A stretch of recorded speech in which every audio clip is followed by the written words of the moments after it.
Hello everyone. Welcome once again to another NGS stream. My name is Gimmie-Moore Cosplay. You could just call me Moore for short, and welcome on in.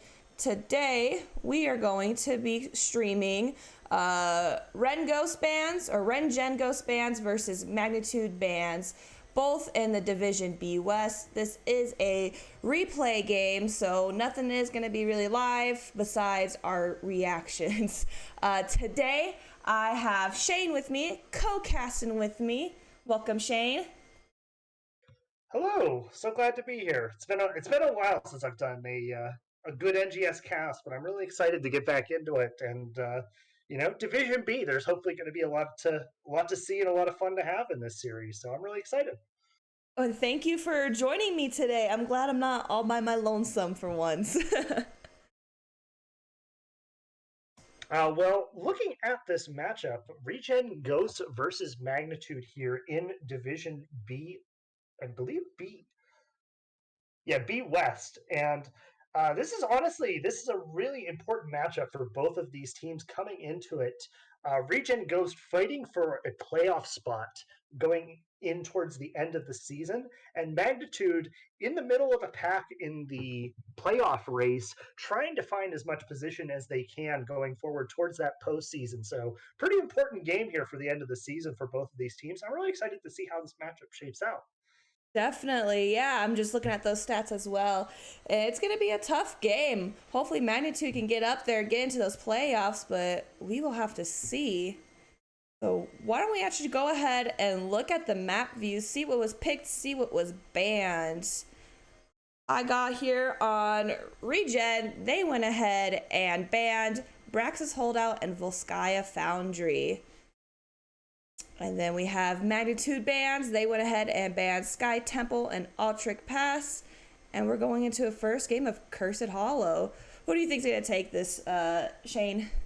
Well, we do have the results, so unfortunately I have cheated and I've seen the results. How but dare you? I will say, though, interesting map bans. Looks like a lot of macro map bans from the side of Magnitude, taking out the Sky Temple and the Alterac Pass. And it makes sense then that Cursed Hollow would come in if, you know, with two macro maps gone. It sounds like if ReGen was the one who chose this map, they probably have some macro plays up their sleeve and are looking to take advantage of the map.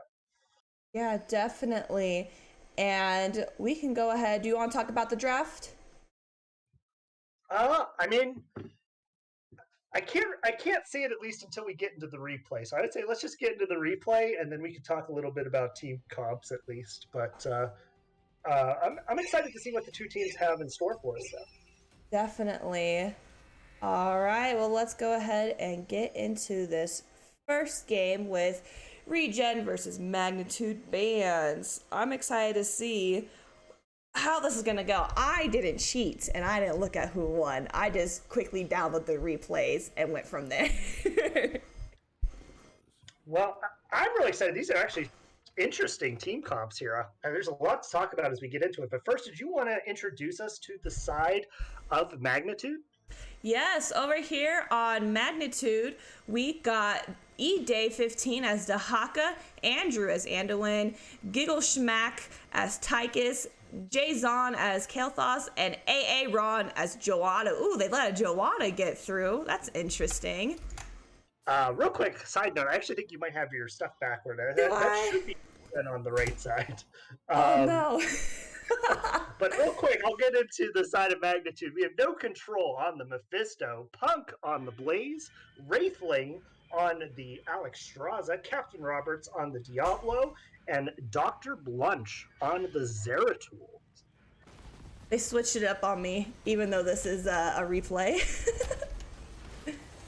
Oh my god, there's already a fight going down So in the middle much lane. Blaze finds the engage, but instantly gets tongued out by eDay, manages to get out, and looks like everyone's just going to go ahead and back off. Just your typical skirmish there in the middle lane so far. Blaze trying to get on that Joanna. Joanna really low. Oh, Diablo pushing her back. Are they going to get the kill? No, not with that Anduin grab. That was a great Anduin grab. Well, I did see double digits there on the Joanna, so getting really low, overstaying just a little bit as the team split off. But fortunately, no deaths for either side so far, and now we got people splitting off to the lanes, and we're going to get into the macro here. Yeah, it looks like Blaze just took the left eyesight and went up to go ahead and soak out top with the Kale Foss. Yeah, the top lane actually, it's interesting. It looks like the soul laners are actually opposite one another. Dahaka, though, might be under a bit of pressure here if he oversteps, but Ide playing it pretty safe here in the bottom lane. Going to go ahead and grab that watchtower, and we're going to start getting our camps out. Yep, it looks like ReGen already is grabbing their bruiser camp, about halfway done now. Yeah, they already got the head start on it. It'll be interesting to see if Magnitude is going to be able to get their camps out in time before this objective. But ReGen, though, already on top of it. They don't have the greatest camp clear with the Tychus, but they're getting on it pretty quick and getting set up ready for that first tribute. Yeah, it looks like Magnitude is just starting on their bruiser camp as well. So they're going to be a little late to that while the ReGen's bruiser camp pushes forward. I will say, I'm looking at the two team comps. I think ReGen has a pretty standard crowd control team comp. You mentioned the Joanna getting through the draft, and yeah, it's very surprising seeing Joanna get through drafts nowadays. But looking at Magnitude's draft, this is very interesting. They have huge... Oh my goodness. Okay, Joanna's okay. They have huge wombo combo potential. If they were to go Void Prism and then also Apocalypse and Durance, there would be so much crowd control they could put out in a small area, and that could prove devastating if ReGen gets caught by that. Definitely. And we got Tribute going to be up here in about 17 seconds, and we got Zeratul already on the siege camp, while ReGen already grabbed their siege camp a moment ago too. They're on top of their camps right now. Yeah, Zeratul still stuck clearing their siege camp as the objective here is spawning, which may mean that this is a first trip for ReGen, but very few people are in position right now, and it looks like there may be intentions here for the side of Magnitude to give this first tribute, but Diablo is going in. He gets the stun onto the Diablo, but is instantly rooted in place. Tychus just murdering him. He is barely still alive. Is he going to be able to get out? Huge heal from the Alexstrasza, and it looks like he's going to be able to get out, but the Zeratul comes in, harasses a little bit, but their health bars just look a little bit too low, and I don't know if they're going to be able to contest this. It looks like they're trying to keep contesting this with the... Mephisto was throwing some bombs in there, but it looks like ReGen already got the objective. Yeah, ReGen really good positioning there by the frontliners to zone out the rest of Magnitude. Their health bars super low on the tank, so Diablo just couldn't get in there. Oh my goodness. Picked off by the grenade and the flashlight from Joanna. Zeratul trying to trade one back. He does a few tricky moves, but he's not able to find anything, and that is first blood for the side of ReGen goes. Incredible. We got our next objective starting to spawn up here soon as well. Blaze looks like he's going to go down bottom and clear out that siege camp that's still there. The siege camp is still there. Yeah, the macro from ReGen getting a ton of free value there in that bot lane, taking the entire bottom wall as that last rock collides. But they do have positioning on this tribute, and they're going to try and even it up 1-to-1. It looks like ReGen Ghost may just be giving this one. Let's see. We got the objective up. And it looks like people are starting to trickle in, but the Alexstrasza is top with the Dahaka. Alexstrasza really low, and she's down. So it looks like ReGen's going to probably just take this objective. The Dahaka solo bolo, and with their healer dead, it's going to be basically impossible for them to contest. Dahaka could come in at any moment if they keep trying to pressure this. And yeah, it looks like the second tribute is going to go over to the side of ReGen Ghost. Wow, that poor Alex. I feel bad for that Alexstrasza. Yeah, it's a weird decision to have the Alexstrasza in the solo lane there, especially Dahaka has that potential to just burrow away whenever he wants. But meanwhile, I wasn't even paying attention. Kalphos goes down. Holy moly. Oh, it looks like Magnitude has gotten on the board officially here in the middle lane. And we got bottom, we got Zeratul pushing into this Tychus. Tychus getting really low. Tychus might die right here, but it does not look like Magnitude's going to be able to get that Tychus kill just yet. Giggle Schmack, good movement to move into the Mephisto so he didn't keep eating that W damage, and he just barely stays alive with the Anduin coming down to save him. And with this tribute spawning on Magnitude's side of the map, I wouldn't be surprised to see ReGen just giving this tribute. And I believe they are. We got Kael'thas already starting on the siege camp while they're on while the objective stuff, but it looks like they're still trying to stop it. Tyke is dropping his ult as well. Yeah, but Mephisto's doing his best to get as much damage. That was really smart play there from the Zeratul to stay completely zoned out. Oh, but huge gravity lapse from Jason on the KT. Picks off the Zeratul. When you're stunned, you can't blink away.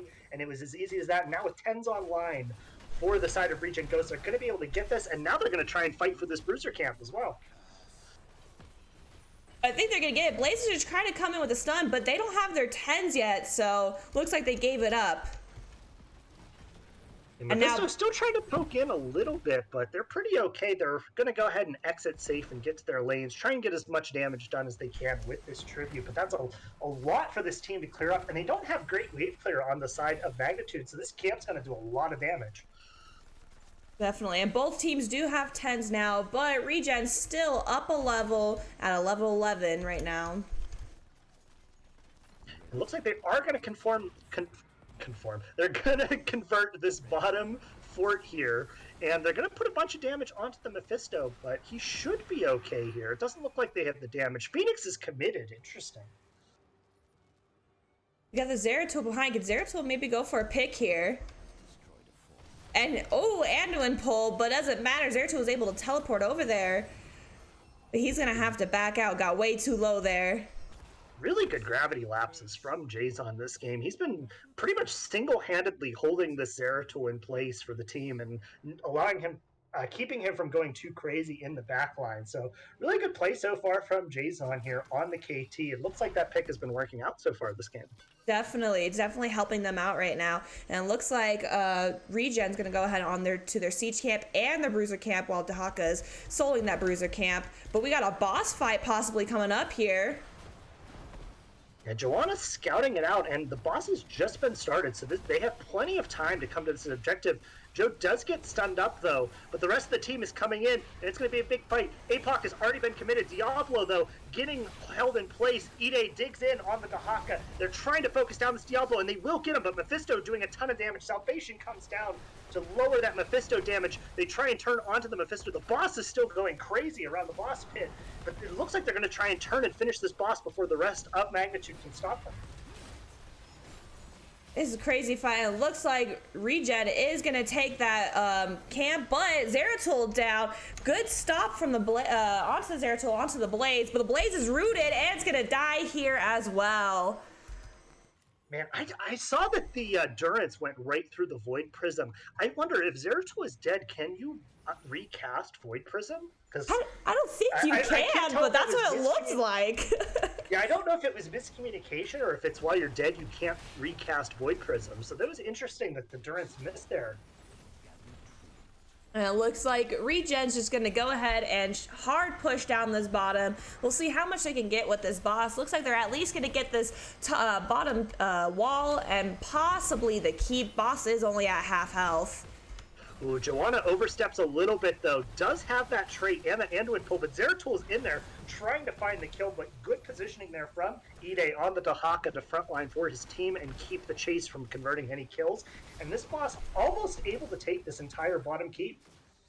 Super close. And it looks like Tribute is up with Dahaka grabbing it. And Magnitude, I don't think they'll get there in time, so it looks like they're just going to clear out their bottom and mid lanes, probably top lane as well. Looks like we have Andrew on the Anduin going the full trait build probably on the Anduin, and he's been getting great value so far this game with the trait. So having a second trait at level 16 will probably be extremely useful for this ReGen Ghost squad. But coming in for Magnitude, they are starting to get some camps down, and they realize that ReGen Ghost is starting to do this boss, and they're starting to position and do as much damage as they can and poke them down while they're working on it.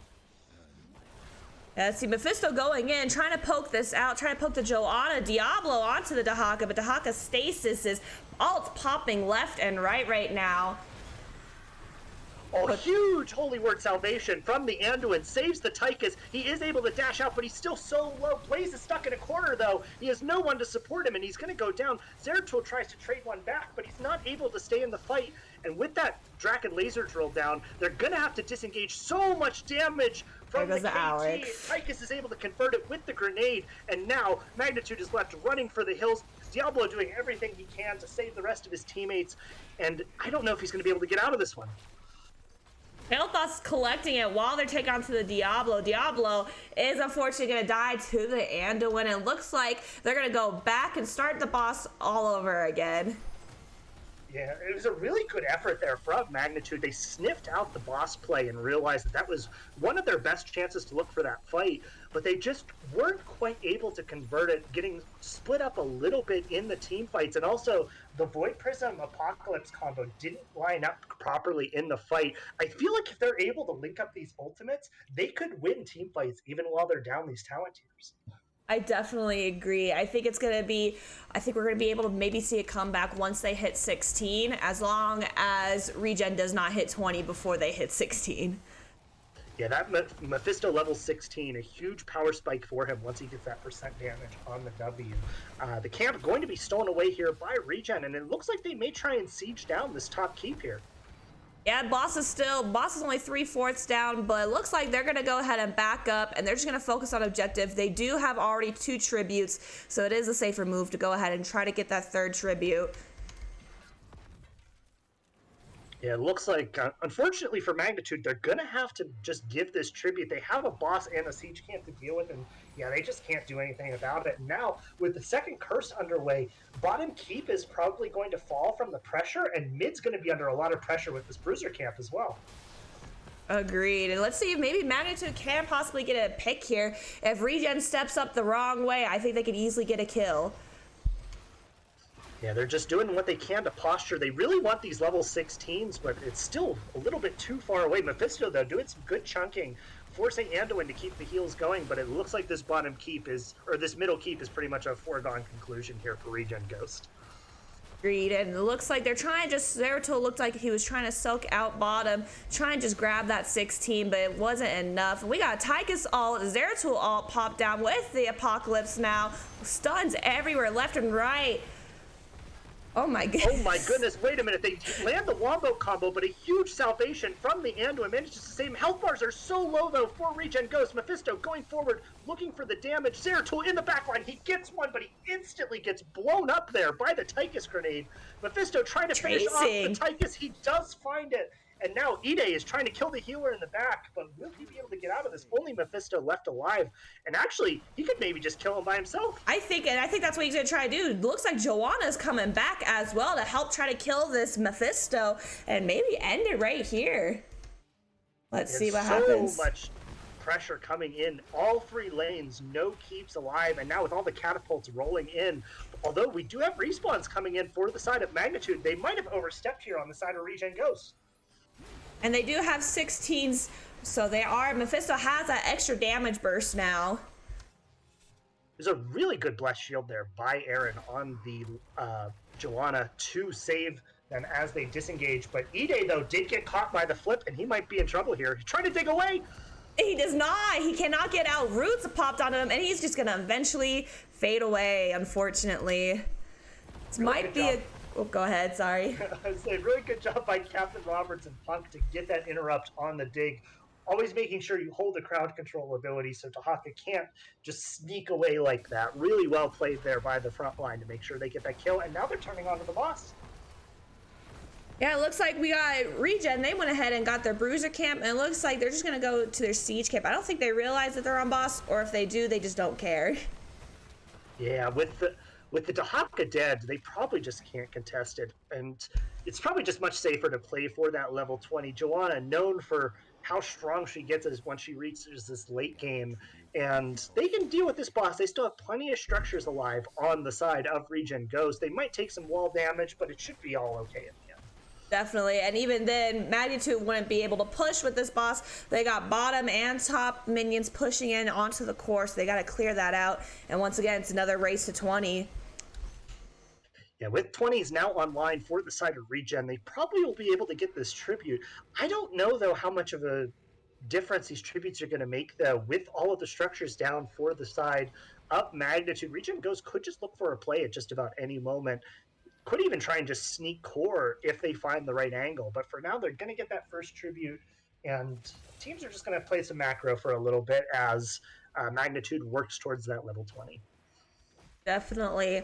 And even then, hopefully, if Regen can get a kill here, then yeah, they could definitely easily push up top. They do have Siege Cam bottom pushing in, but it looks like that Zeratul is going to come and take care of that. But I think right now, Regen's just looking for a pick right now. That stage camp pushing bottom is actually really helpful for the side of magnitude. It pushes in the soak for them, making it much safer for them to collect this bottom soak. And it's going to be close if they're going to be able to hit this level 20 before this tribute. They may just end up having to give the second tribute as well and fight for the third one. Definitely. And they might just, if they give up the tribute, which I don't think they are, I was going to say if they give up tribute, they could just get the bruiser camp. But it looks like they're going to try to collapse on this. They do get their 20s now, so just in time. Ooh, this is a bit of a sketchy boss play here from Regen. If this gets scouted out, they could try and fight for it. Blaze sees the Joanna anchoring. Mephisto goes forward, but the boss is already captured. Holy Word Salvation is interrupted, though. That's huge. Diablo gets the sun onto the Tychus. They're going to try and focus him down. KT in the backline is instantly blown up by the Zeratul. Zeratul does get locked down, though. The Void Prism doesn't manage to save him, but they also get the Tychus, and now Regen Ghost has to try and figure a way out of here. Anduin, ooh, huge tongue there from Ide to save Anduin. He pulls him out, but he's at 1 HP. Oh my is he going to be able goodness. to live? Huge Q there from the Blaze. He does get traded out, though, and it's still a 2v3 for the side of Magnitude, trying to win this level 20 fight. The front line here, Joanna and Dahaka trying to push forward, trying to finish off these kills. Diablo is backing, even though he's full health. What is going on here? Oh, the core! Wait a minute, there's a boss on core! Oh my goodness. We got Dahaka's on this Alex. I think Alex is going to die right here with a tongue, and she is down. Joanna's still pushing hard on this Mephisto, and Core's already at 50%. Yeah, that was actually so well played from the side of Regen. I wasn't even paying attention to the boss at all. I wasn't they were either. Simply stalling all of the damage dealers so they couldn't go back and clear this. And this boss is going to end the game, giving a 1-0 map advantage to the side of Regen Ghost. I think we both missed out on the boss. We were so focused on that team fight. There was so much going on in that team fight, too. The funny thing about that team fight is that looked like possibly the best team fight from Magnitude I had seen the entire game so far. They synced up their ults so well in that fight. They interrupted the Holy Word Salvation, which had been killing them in those earlier fights. And it looked so good for them. But just the fact that that boss had already been captured proved to be the nail in the coffin for Magnitude. And the fight didn't end up accomplishing what they'd hoped for. Definitely. And looking at these stats for all the hero damage and whatnot coming from the Magnitude side, Mephisto really killing it, doubling if not almost tripling in siege damage, and just a lot of hero damage coming from that Mephisto. Yeah, Mephisto played really well in that game. Zeratul had some really cheeky plays, but unfortunately, there was a lot of peel, especially the KT was doing a really good job at interrupting him whenever he went to do those Zeratul plays in the back line. So he didn't quite find the value he was looking for that game. But overall, they had a couple really good wombo combos on the side of Magnitude. I think just some of the macro pressure from the early game and just some of the communication from trying to get those ults to sync up sort of proved to be the reason that Magnitude kind of fell behind in this early match. Definitely. And even that Anduin, that was a phenomenal Anduin. He put his ults perfectly, and even 87,000 healing compared to Alex Raj's 39,000 healing, which is way out healing Magnitude, though. Coming in, man, those Anduin ults, I'm just still processing them. He just, the pulls, the alts, I really love this. Andrew as Anduin, top notch. Yeah, it's not. I don't see Holy Word Salvation as much as the Light Bomb, but I loved the pick for the Holy Word Salvation in this game with so much dive coming in from the side of Magnitude with the Mephisto being able to put so much backline pressure on and a Zeratul back there, having the ability to just give everyone a safe zone to just recollect themselves and heal proved to be so pivotal against all of the backline harass that Magnitude had. And especially in in a map like this where there's a bunch of tight corners and tight areas where you're fighting, basically he's covering the whole entire fight with his ult. Well, I mean, after that one, that was an explosive game number one, and I'm really excited to see what we have going into game number two. I'm trying to remember what I believe it's Towers of Doom we're going to for game number two, if I remember correctly. Yes, let me go ahead and start loading that up. Me double check. The Towers of Doom, obviously much different map from Cursed Hollow. It's very macro focused, but the objective makes it so that the map plays out quite a bit differently. Yeah, definitely. And this is everyone on that watches my stream knows I love Towers of Doom. It is my favorite map to play. Do I have a high win rate? No, but it's my favorite map to play. I just love the objective base, how you already know where the objectives are going to be, and you're able to either, no matter what, probably guarantee at least one objective for your team. But if not, you can always move around. You got the boss as well to help hit the core. I like how you don't have to worry about taking down towers, so many towers and keeps as much in this map compared to all the other maps. What I will say about towers that I love is that even if a team falls really far behind in the early game on towers, it is a map that even if the score is 40-1 in the late game, you can win towers. And that's what makes the map so exciting to watch is it doesn't matter how far behind it comeback potential. I actually just watched a game on towers the other night where a team was down like 24-4 winning the game. So oh, you're cutting out. Can you hear me? If you're speaking, your mic's not working. Oh no! Technical difficulties, chat. Give us a minute.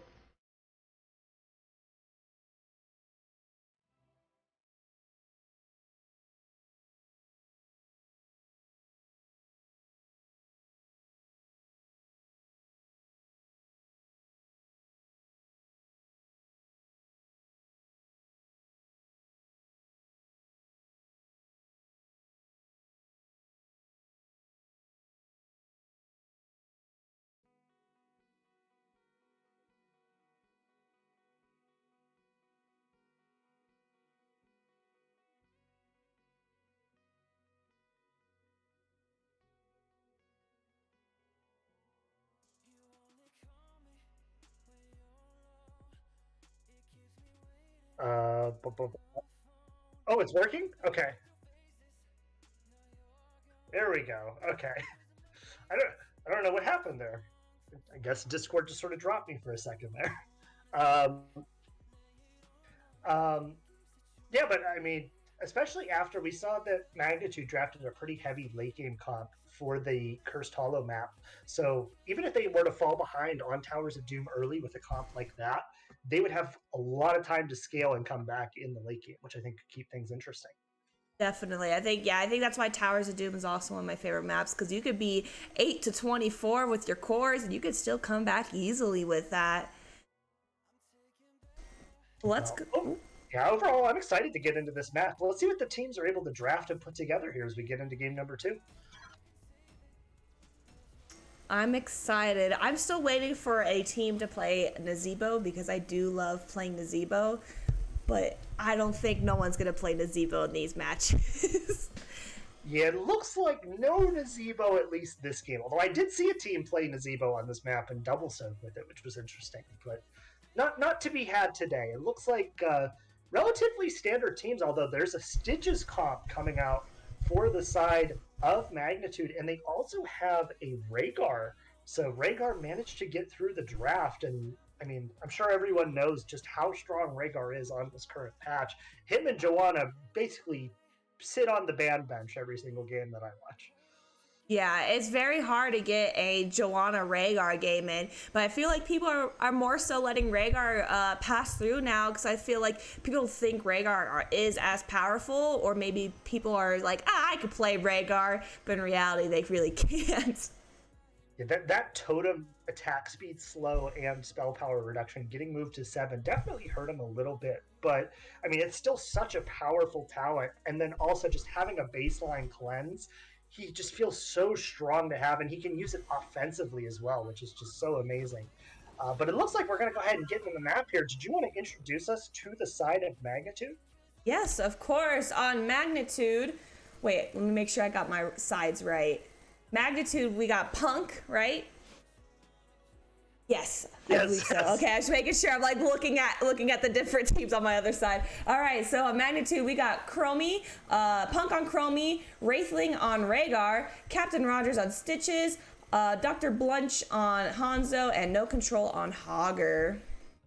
Real quick, I totally respect Punk with the trolling on Chromie here. Just wanted to throw that out there. But going to the side of Regen, we have Andrew on the Lucio, Aaron on the Diablo, Ide 15 on the Leoric, Giggle Schmack on the Tychus, and Jason on the Li Ming. And Jason getting a little bit of cheeky damage done down here in the bottom lane. Definitely trying to hit those towers while he can, while his team is trying to just keep them away from bottom, just distracting them for now. Hey, what's up, Mongoose? Glad to see that you're here. I'm surprised I don't see you playing in this game. I know that I knew you were a long Regen Ghost player, so it's good to have you here. Yeah, thanks for tuning in on the stream. But overall, though, looks like a pretty slow start to the game so far. Teams are going to be doing the standard double soaking top and mid, it would appear, for the solo laners as the four-mans clash down here in the bottom lane. Chromie and Hanzo going to be able to put out a lot of poke damage, so Andrew certainly has his work cut out for him here on the Lucio to keep everyone sustained. Definitely, and as I play, if I'm not playing my DPS, Lucio's my go-to healer. So I'm interested to see if he's an aggressive Lucio like I am, or is he like stay back and just make sure his team's alive? The Korean Lucio, as we call it. Yes. I've played against more than enough of that to know that I can't stand playing against it. Yes. Ooh, missed hook from the Stitches. And we got Hogger and Leo up top just playing with each other at that point. Yeah, Stitch is kind of just on the level 13 waiting room here. Doing his best to clear, but really good flip there from the Diablo. He gets booped back into the towers as well by Andrew, and that was a very clean first kill from the side of Regen Ghost. Definitely, and they got camps. We got one little minion camp left, but I don't think it's going to survive here to be able to push. Diablo with the flip onto the Hanzo, but Hanzo was able to jump right out of there. And it looks like Hanzo might not be able to survive this. He kept pushing in too hard, and he just barely was unable to make it through his wall. Yeah, Andrew's looking really good on this Lucio so far in the early game. His boops have been really good, although this boop might backfire a little bit. Oh, huge grenade, though, from Giggle Schmack. Does convert it. And Magnitude, they're probably just in damage control mode right here. So many staggered deaths, and they're down almost a full level already. Yeah, they're lucky on this side right now because it is low cooldown time, or sorry, low respawn time right now. So they're able to get their team up pretty quick right before objective. As long as no one dies before objective, Magnitude can have a chance to try to grab at least 2 objectives. Yeah, so far, it looks like at least Magnitude's starting to just sort of recoup themselves. Decent hook there onto the Lucio, but the damage dealers just aren't in position, and this is probably going to be the bottom bell tower going inside in favor of Regen Coast. Ooh, and Hanzo was unable to hit his arrow onto Lucio by barely anything. And it looks like Leo got the right side of the objective, and Hogger got the left. I just realized we're seeing a W build from the Chromie, which will be very interesting. That just means a lot more of that poke damage, but really want to finish that quest for that cooldown reduction on the W. Only 1 stack off, though, so Chromie doing a really good job of stacking this quickly.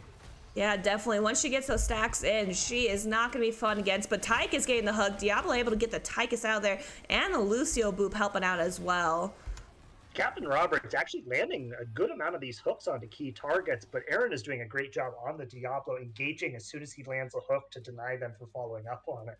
I tell you, though, with how consistently he's been landing some of these hooks, once level 10 rolls around and he gets that Gorge, it could prove fatal for the side of Regen Ghost.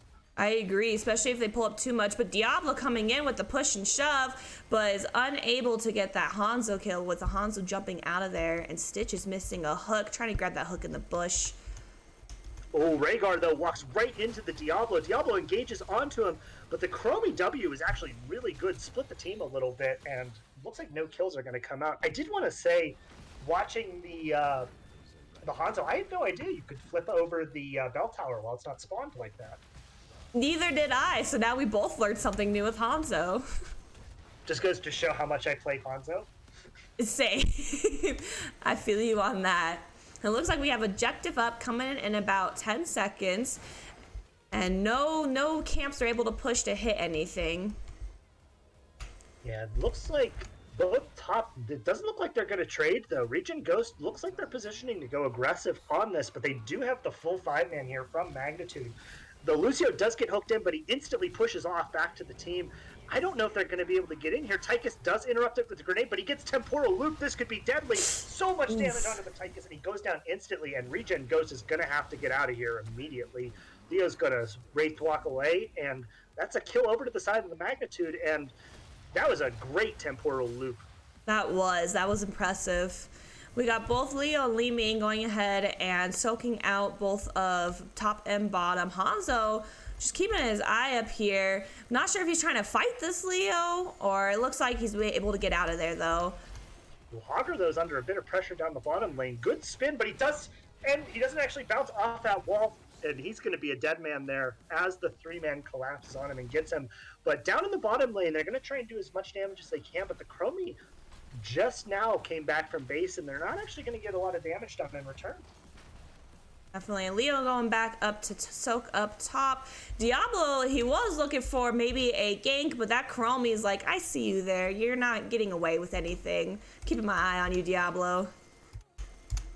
Yeah, Diablo doing his best to position aggressively. They've been doing pretty well on the side of Regen Ghost in this early game, looking for these plays, but the Stitches is still lurking, looking for those hooks in the Fog of War, and once that level 13 comes online, it's going to be so much harder for Regen Ghost to play. The Stitches, though, walking up, getting greedy for the globe, and it looks like, I don't know how he gets out of this one. He does Gorge. Oh my god, huge Ancestral, though, from the Rhaegar, saves his life.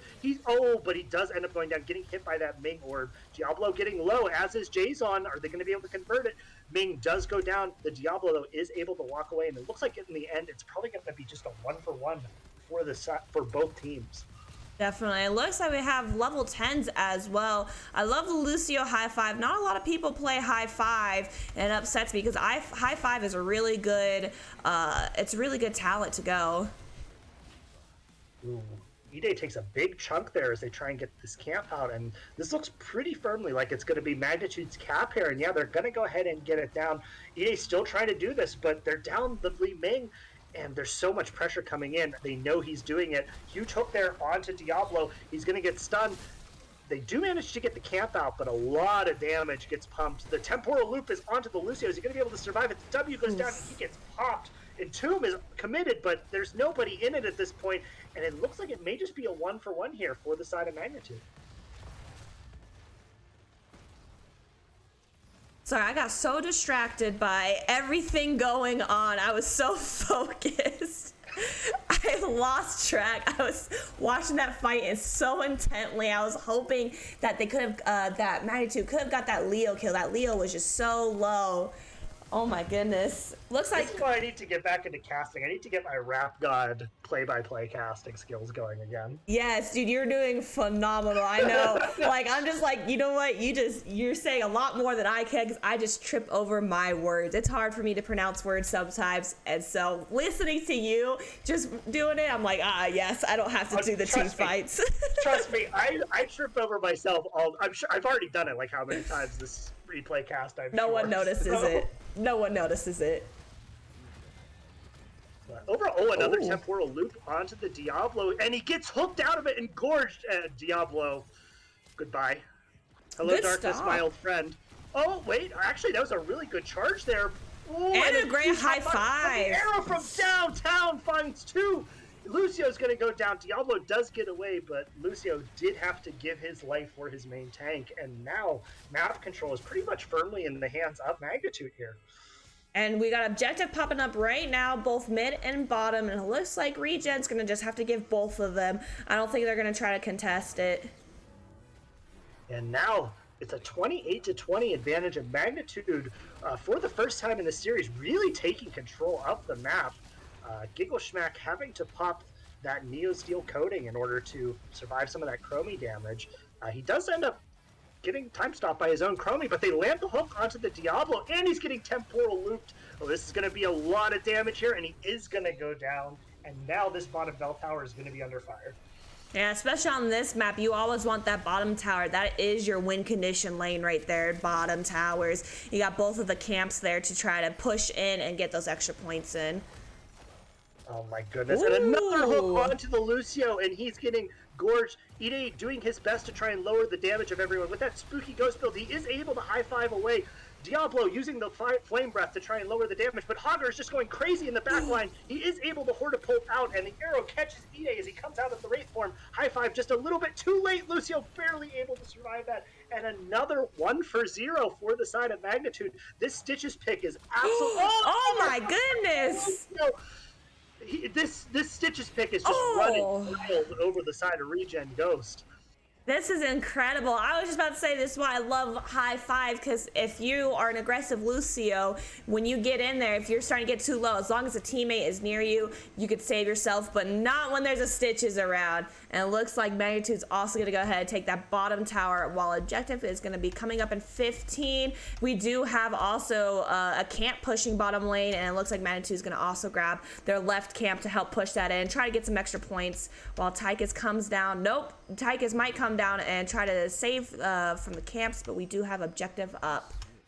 Yeah, someone's got to hold that. That would be 6 free shots going in if they don't get someone down there to deal with it.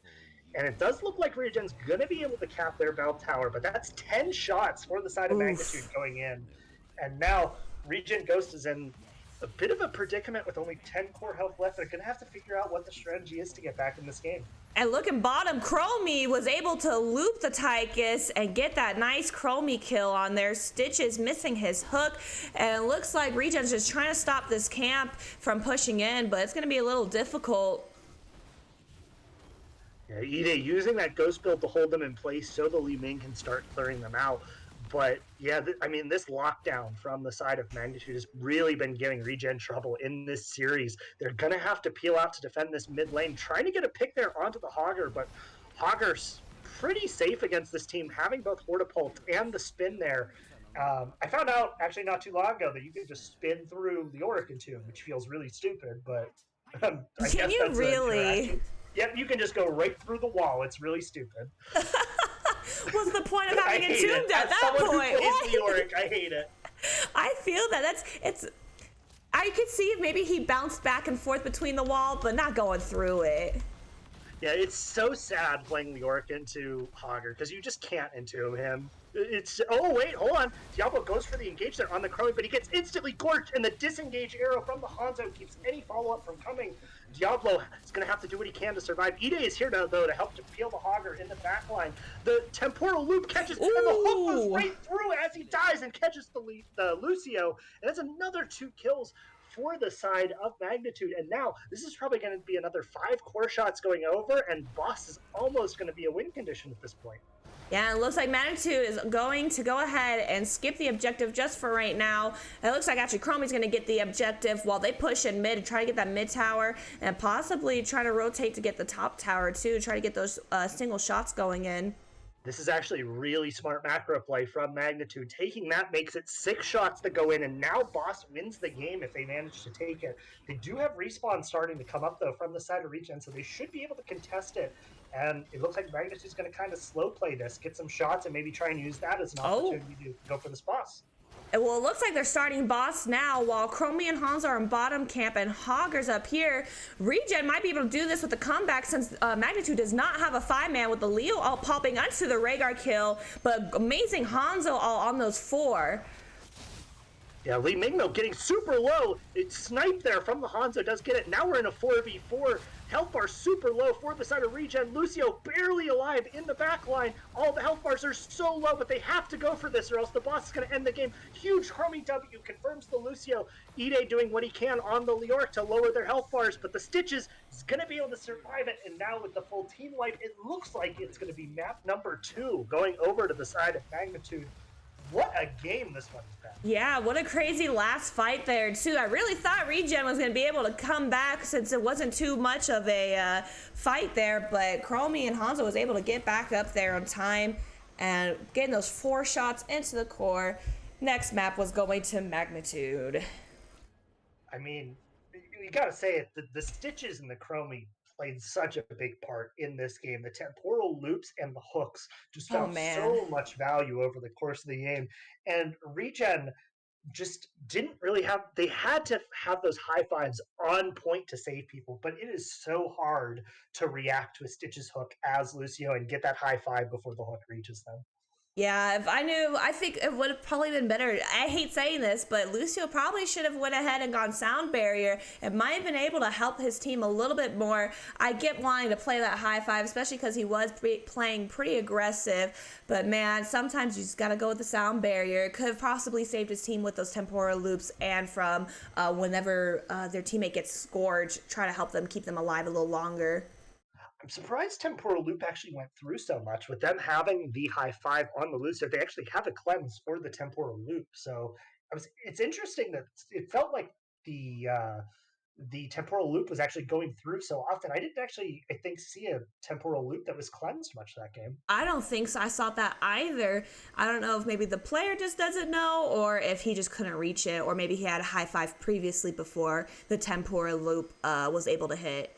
I mean, to be fair to Andrew, he had a huge workload placed on him. There's so much healing he had to do between the Hanzo damage and the Chromie damage, as well as he had to be looking to cleanse Stitches hooks. He had to be peeling people. So there's so much for him to be focused on in those fights that it could be very easy to get lost and miss out on the temporal loop amidst the chaos. Definitely, especially with how big of those team fights were. It was just insane. Especially Stitch is always probably hooking him the most, I think. And he just couldn't get out of those hooks either. That was the unfortunate part. But looking Well, here at the stats, we got was it Hogger and Leoric about neck and neck with the siege damage. Chromie coming in clutch, 0 deaths with 67,000 damage compared to Tychus with his 41. Healing was about the same, almost the same. Lucio coming in a little bit more at 49,000 with and Rhaegar at 48. And overall, self healing was exactly, literally almost the same by like 20 points. yeah, while Chromie was definitely the star of the show when it comes to damage, we can't knock this Hanzo play at all. His arrows were very clutch throughout the entire series. There were multiple times where he got massive clumps of people with those ults. There were times where they would gorge somebody and he would ult the rest of the team to keep them from saving that person. So really good dragon arrows from the side of Hanzo, able to allow his team to find those windows and just keep people at bay while they manage to lock those kills. Definitely. I just want to say thank you to Magnitude for giving us a game 3. Yeah, that's as a caster, you always want to see a Of 3 game. Even if you're a course. fan of one of the teams, you always want to see 3 games. So game number 3, I don't know. I mean, I feel like it could go either way going into it, just because.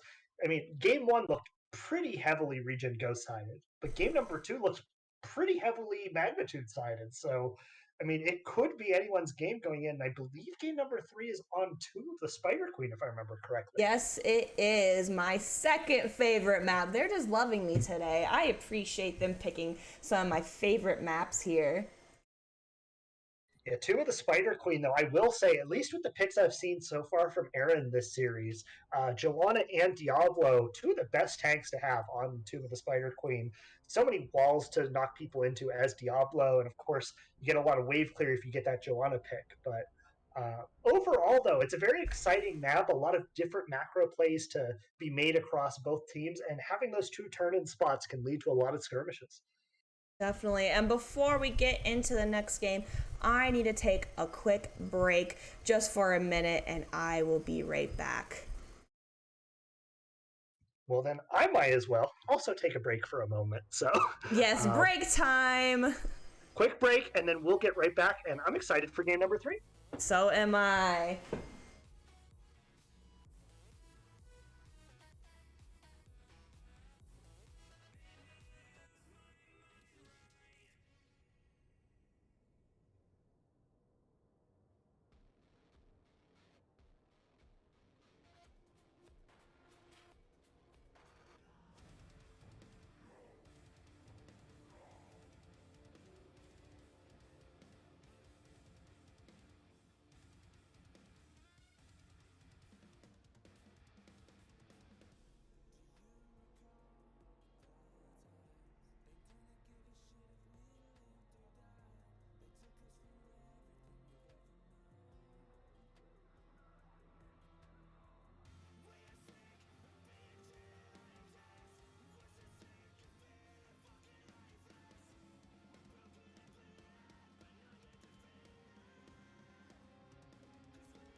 I am back. Are you back?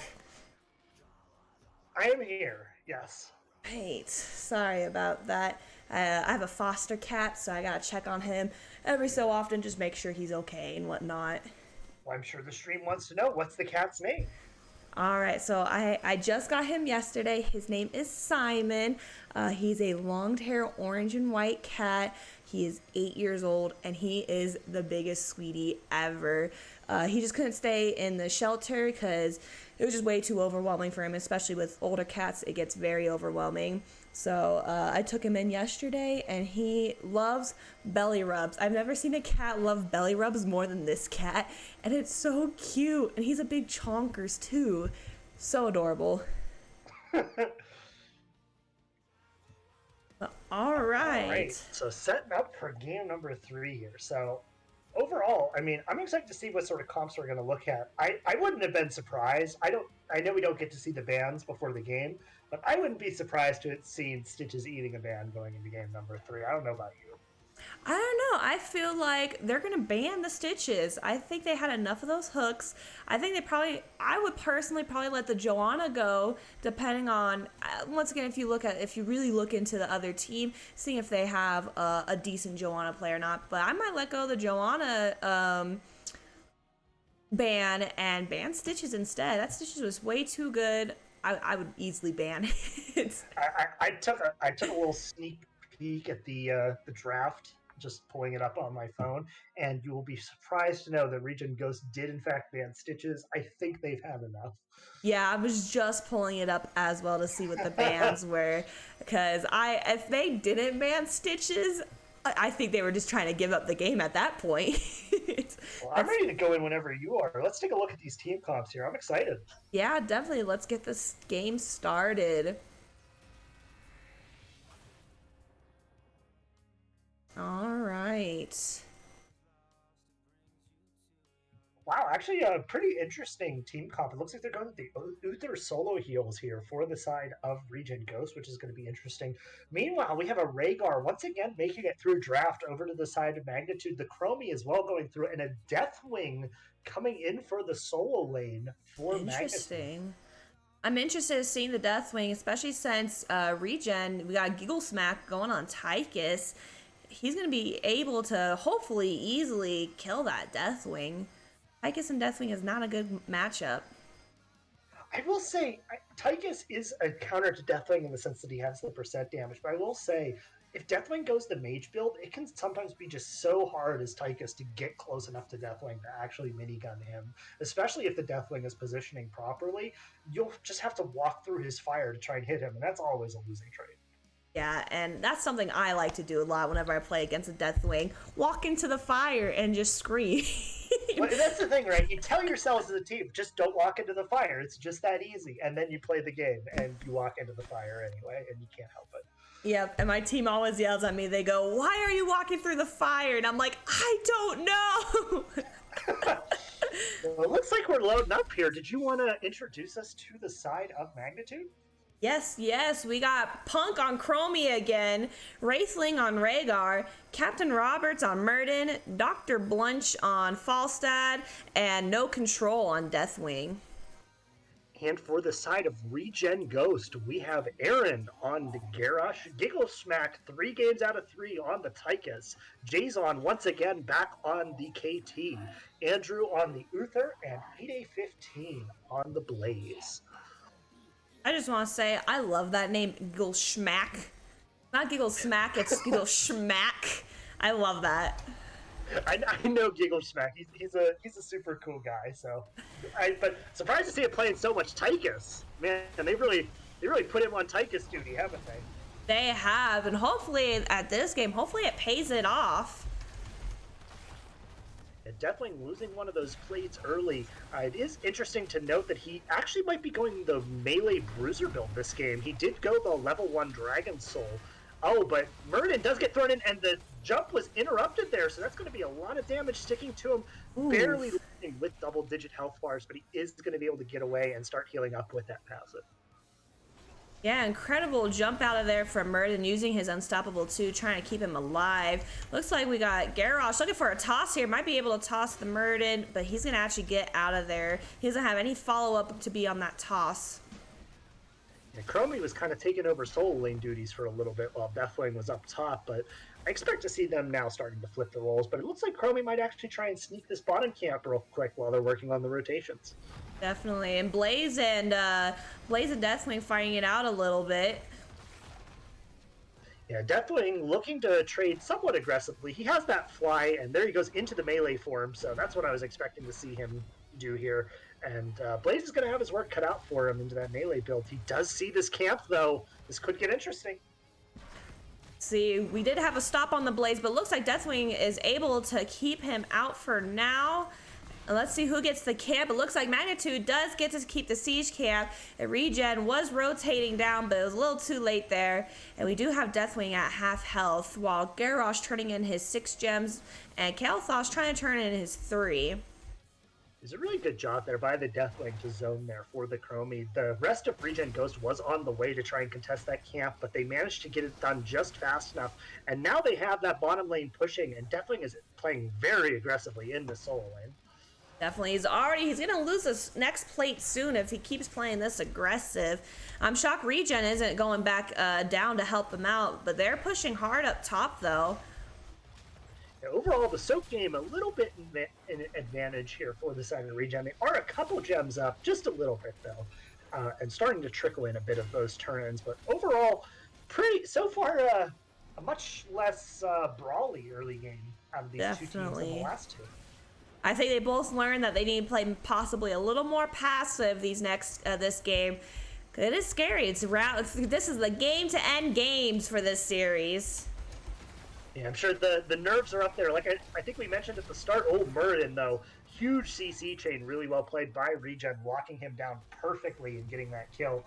I think we had mentioned at the start, very important game for both of these teams. Regen Ghost fighting for that playoff spot towards the end of the season, as well as Magnitude wants to lock in as high of a playoff position as they can. So sure, there's a lot on the line going into this game number 3.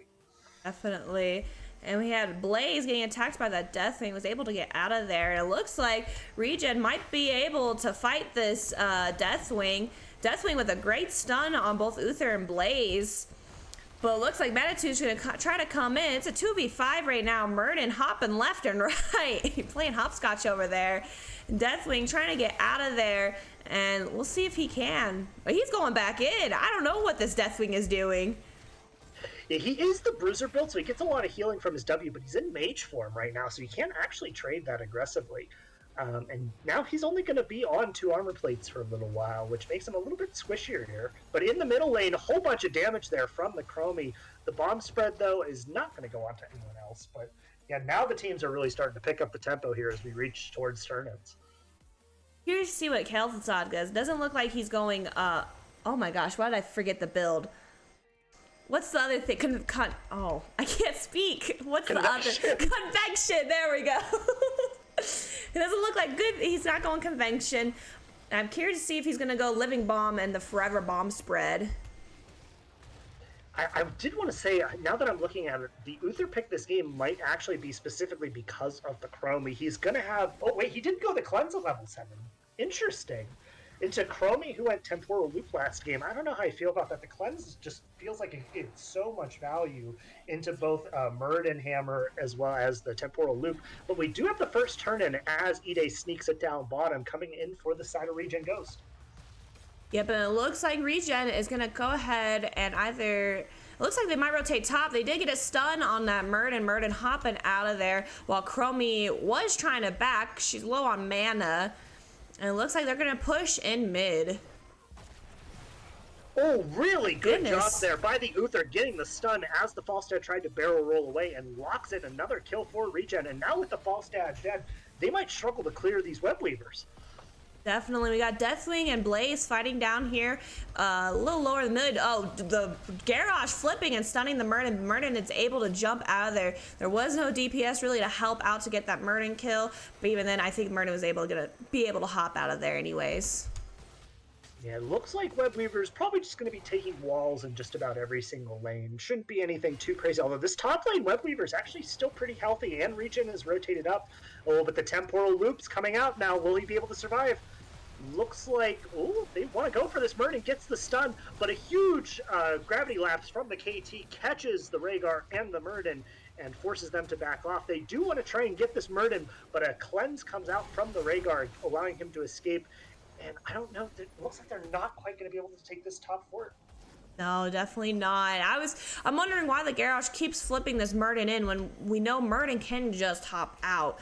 But it looks like Magnitude is able to turn in during that fight, and they are now going to get the Web Weavers. But ReGen does have level 10s. Magnitude's just barely missing those level 10s.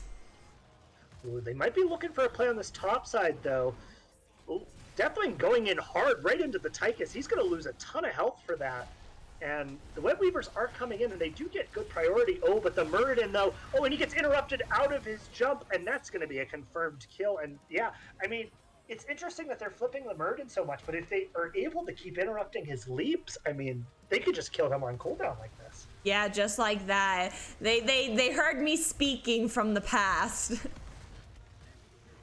Oh, the bunker coming down from Ide. That's actually going to be such an important tool in this game. With the Temporal Loop, if you hop into that bunker, it keeps you from being able to be looped out. So if he's able to bunker people when they get looped consistently, that might be a very important fact going forward in this game. I wonder if that's one of the reasons why they chose Blaze, because they knew they were going to go that Chromie to help out with that Tempura. Because yeah, that helps a lot. Oh, speaking of Blaze, my goodness. The gust from the Falstad was massive, although he does have the Pyromania, so while he's low, they're going to try and finish him, and they will end up getting the Blaze. And that's a decent amount of gems that ReGen Ghost just lost, and they're close to turn-in, but, you know, it always hurts to lose gems like that. Definitely, and Rhaegar used his ult as well, so he won't have it up if there's another team fight anytime soon. It was just a good aggressive gust there from Dr. Blunch on the Falstad to go right past him. Interrupted the Blaze charge also, so he had no way to escape after that. Yeah, it looks like ReGen Ghost are getting their bruiser camp. Tychus is getting really low from that bruiser camp as well. And it looks like possibly a fight here in mid. Both teams do have their 10s. ReGen is... Oh, he got the loop on the Kel'Thuzad, but he got it cleansed from it. let's see what happens out of here. Stuns from the Dahaka, the Deathwing. Yeah, I will say they are able to. Oh wait, hold on, Murden though getting hit by a big crack patrol does have to pop that avatar, but no, looks like nothing too crazy going to come out of this, at least so far. Although this Deathwing has only one armor plate, so he's taking a lot of damage from these employees. He just walks up into them, Oh and my now he just goodness. loses a whole bunch of health, and he has the flame. Somehow, I don't know how that didn't spread to Murden. Crazy. I was just looking at that too. I did want to say though, they cleanse the temporal loop, but they have to use Uther's ultimate, the Divine Shield, in order to do it.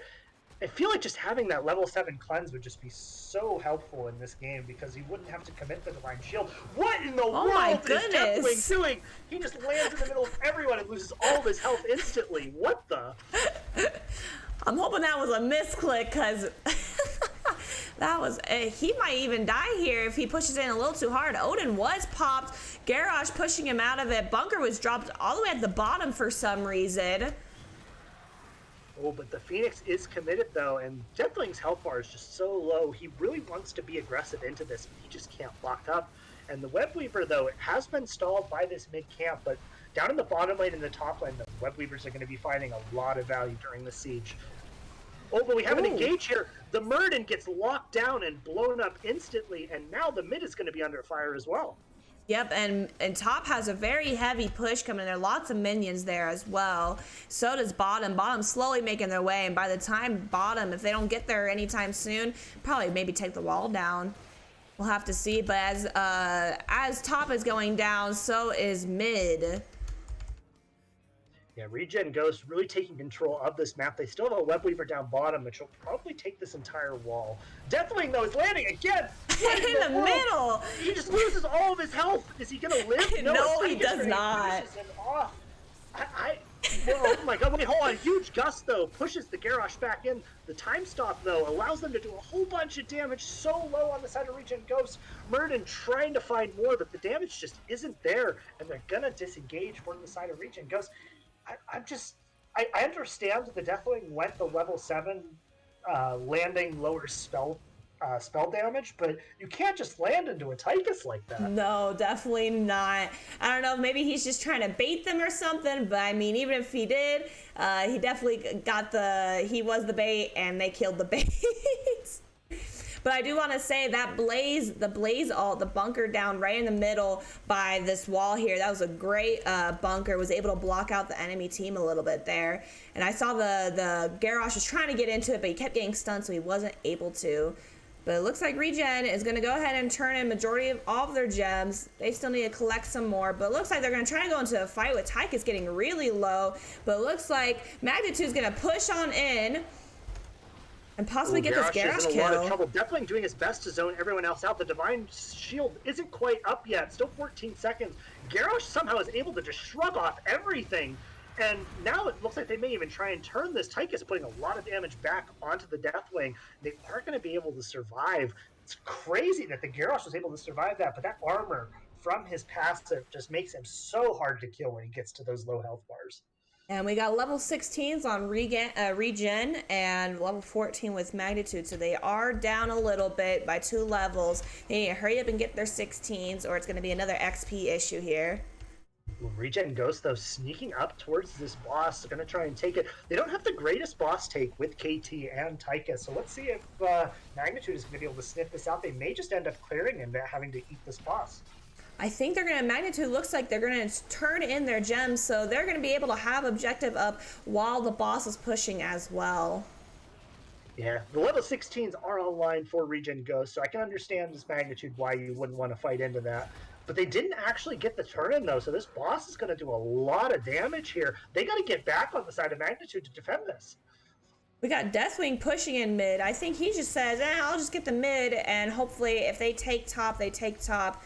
But I think with ReGen, how they've been playing, I think if they take top and Deathwing's still there, they're going to go ahead and push the core. I think that's what their game plan is going to be right now. But it looks like Deathwing finally is starting to come back. It looks actually is he going to turn in here? Nope, he's flying back. Oh, the Odin has been committed for the side of ReGen. And yeah, this keep is a foregone conclusion. And now I mean, map state is firmly in the hands of Regen Ghost. Magnitude, I don't know. What do you think is the way back into this game if you're on the side of Magnitude? I think they really need to just, right now they are on equal talent levels, so possibly like what they're doing right now, get the bruiser, but honestly turn in and just kind of play a little safe until they're able to sneak out a kill. That Chromie does really massive damage, but this Deathwing keeps going straight into the middle without his team nearby. It looks like he's gonna die, and I think that's what's killing them right now. Deathwing keeps jumping into the middle. Great Gus, but Chromie, a bunker was popped down, so the Chromie could not get her ult off. Garrosh throwing the Murd in the back. Looks like Murden might go down here, but Rhaegar went ahead and used his Ancestral on him, but it doesn't matter because that Murden is going to go down. Falstad getting chased by the Blaze. Blaze could not hit a stun on him, and it looks like Falstad's going to get out of there. I mean, Deathwing just continuing to land right in the middle of Regen Ghost, and this Tychus, I mean, he must be having a field day this game. His damage numbers have got to be through the roof. He's just farming this Deathwing every single time he lands. And meanwhile, Murden's over here getting cyberbullied, thrown and then stunned 70 times in a row by the side of Regen Ghost. He's just not even being able to play the game. I know. Earlier I said, why are they throwing the Murden? But hey, Regen said this is why we're throwing him. Yeah, I mean, they just have so much crowd control. And with that Tychus burn with the minigun, they're able to kill him so fast. The Temporal Loop has been committed, but a D-Shield protects him there from the Temporal Loop. Deathwing, though, is just going in. He's going ham, but he's losing so much health. This Tychus getting a lot of value here once again, and they're going to end up having to disengage. Oh, the Falstad does get caught, though. He has the barrel roll to escape, but they're looking for him on the other side of the fight. It looks like in the end they're going to be able to disengage it, but the health bars are just really suffering for the side of Magnitude.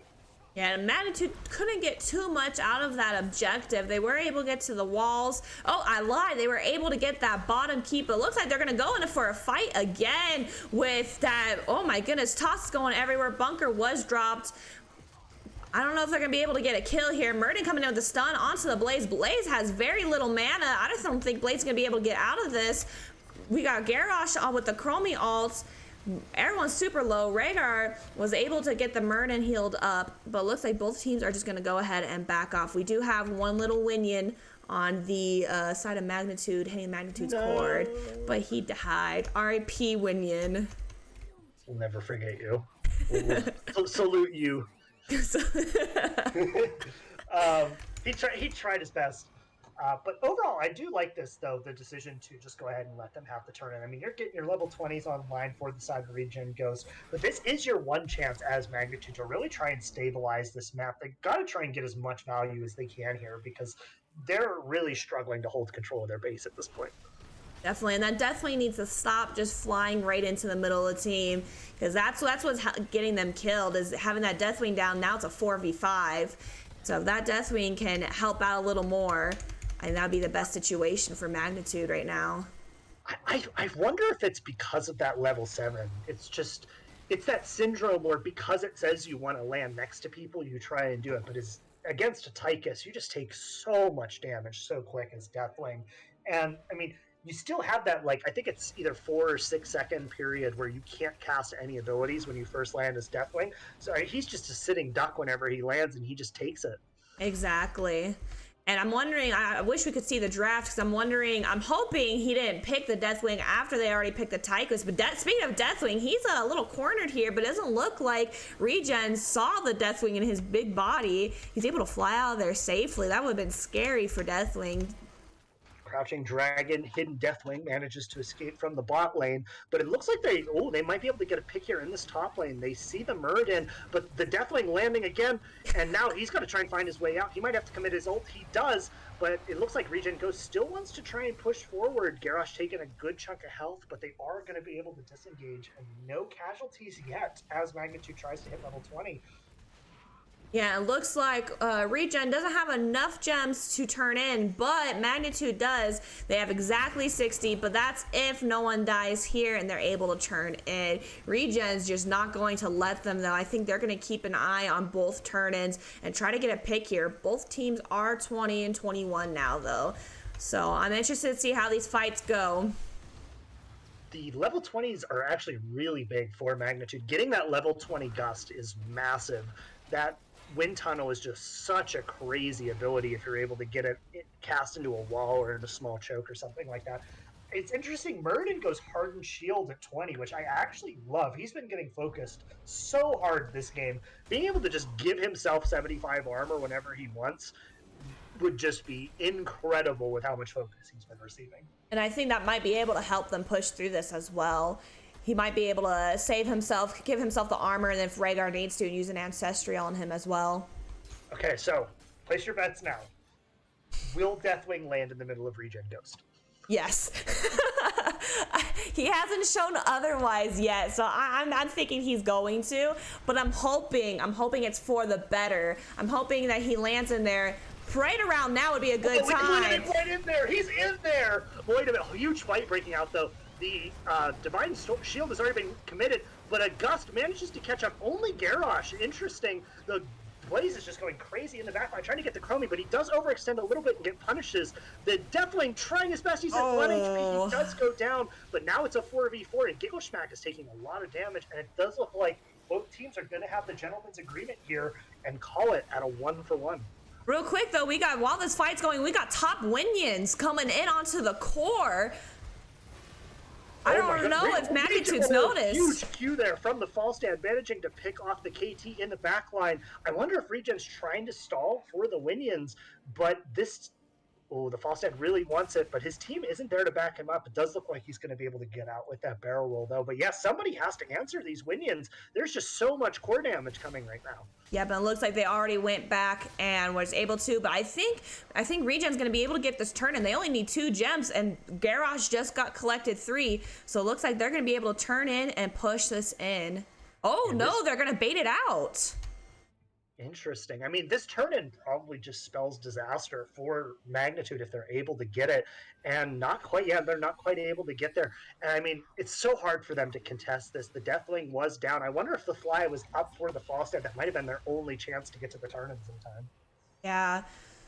Well, I'm interested to see if Deathwing will once again land in the middle. I think that was a good time to land in the middle, though. That was one of the times where, like, okay, because his team was there in the middle with him, but then he started pushing way too far while the backline was getting hit there. That is true. The Tychus, however, was minigunning, and he does have In the Rhythm at Force. That minigun lasts for an actual year, it feels like. It really does. Tychus goes that. So he still had that minigun to contend with. But now with this Webweaver pushing mid, they're going to try and do what they can to hold this. But wow, that's actually a lot of damage. So far, really good clear, actually, here from Magnitude. So far, able to hold this mid-keep. Yeah, but they do have the top and bottom pushing in right next to them. So they're going to have to possibly give this mid-keep just to make sure the core doesn't get too much damage on it. Yeah, it looks like Regen Ghost has had enough. They're pushing forward for this end. The Odin has been popped and the nukes are coming down. They still have a half-health Webweaver in the top lane. They group up for the level 20 Divine Shield, but now the Wind Tunnel pushes them all in. Deathwing is in the middle of all of the chaos. There's so much going on. He's going to commit his ult. Looks like it's a core call here from Regen. Everybody is on core. All of the deaths coming in. Is Uther going to be able to finish it? Oh, it's so close. Come on. Oh my goodness. Slammed down by the Muradin, and an amazing hold here from the side of Magnitude. The Wind Tunnel plus all of the crowd control that came out as a result, able to just barely hold off the onslaught. And Regen Ghost, they gave it their best try, but it just wasn't quite enough to finish off that core. And now this is going to be a lot of damage they're going to take in return as this turn-in comes in. Yeah, I could just already imagining both teams yelling and screaming in their mic. We got Regen yelling, go core, just go for it, put your lives on the line. And Magnitude just trying to hold on, trying to defend it. They did a phenomenal job there. Well, speaking of lives on the line, it looks like they might be trying to do a core call of their own here on the side of Magnitude as they shut out this bottom lane. Yeah, I think they know it's probably time to do it now, but Regen's all spawning up here.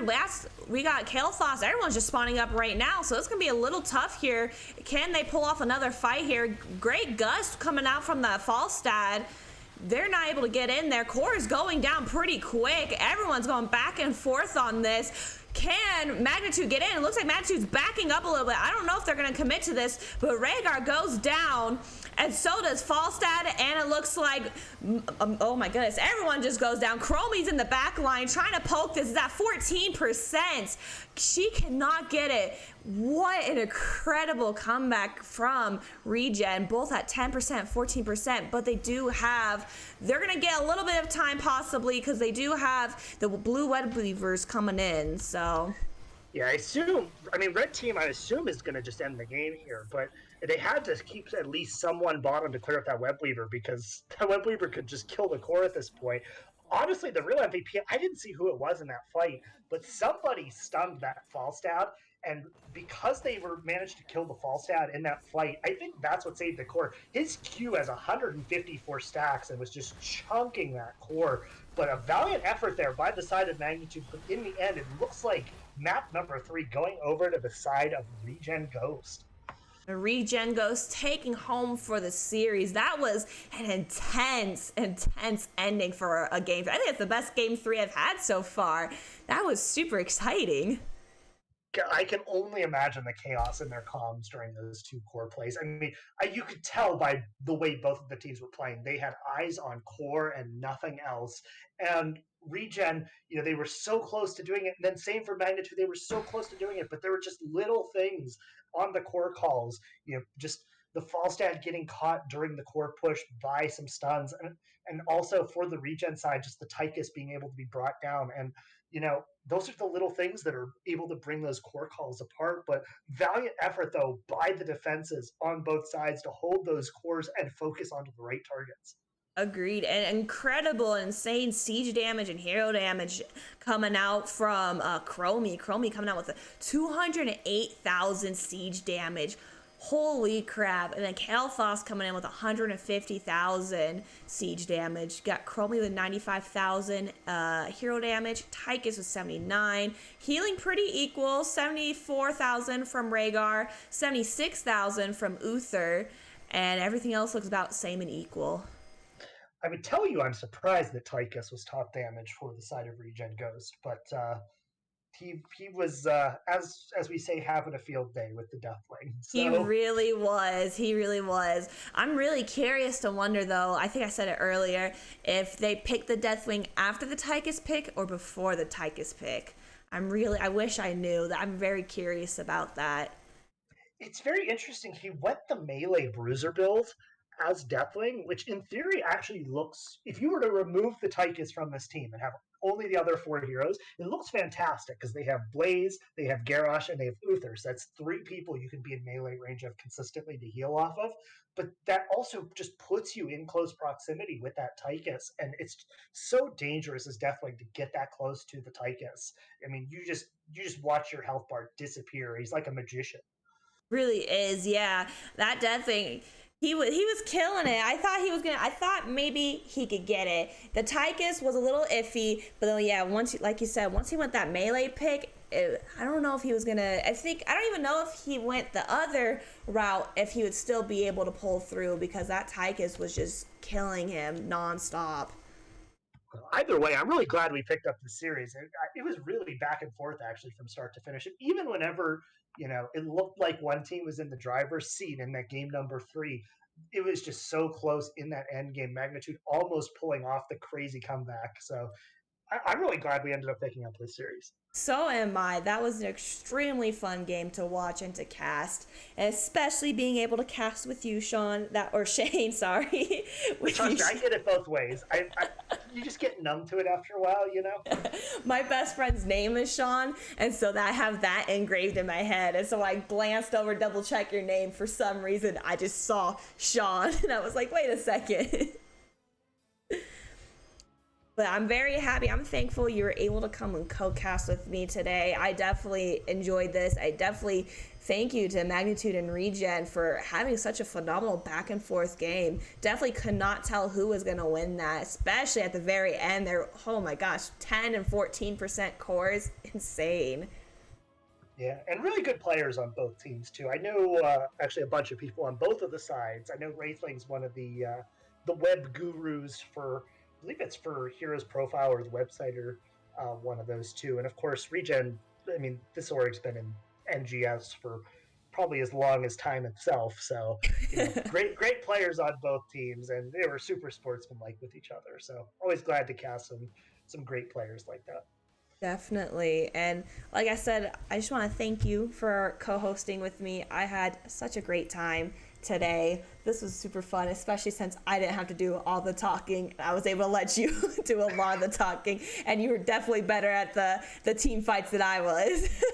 No, you did a fantastic job, honestly. I mean, I know that at least you said that you're just starting out casting for Heroes of the Storm, but honestly, I've loved the cast so far, and I'm really glad I was able to come along and co-cast with you today. It's a great experience, and it reminds me of you know what I miss whenever it came to casting, because it's been a while. I've been on the sidelines for a little bit, but it's a lot of fun. And I really thank you for the opportunity.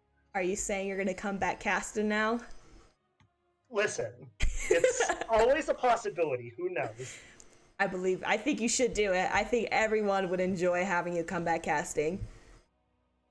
The problem, well, for if I ever was to, the problem is if I was to ever solo cast, first I need a rig that can actually handle it without dropping frames. So we'll need to get on that first. I feel that that used to be me. I finally was able to get a nice PC a few months ago, and I was like, I could do all this streaming. See, that's why I'm on the co-cast type train, because I'm like, everyone doesn't have to watch my 144p pixelated stream. No one's there to watch stream. They're just there to listen to you casting it. That's all. We'll just radio cast. That would be fun. That would be pretty entertaining. It's like listening to football on the radio, but NGS. I don't know if I could do. Well, I mean, I know I could do it, but I just mean like as a spectator, I don't know if I'd ever want to tune into just a radio cast. I want to see the game. Yeah, that's true. That's definitely not as fun unless you're watching it. 'Cause you can see stuff, even if like the caster missed something, you can see the little mini map and see what's going on as well. And of course, then you can tell the caster in chat afterwards what they missed.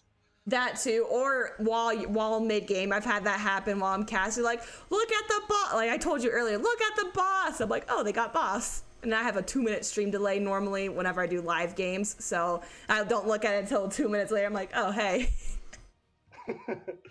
But yeah, this was a great experience. I'm really glad I got to get a chance to cast with you. I'm glad that you picked me up. Yeah, thank you for joining us, and thank you for all my new followers. Appreciate it. Thank you for ReGen and Magnitude once again pulling out a phenomenal series right there.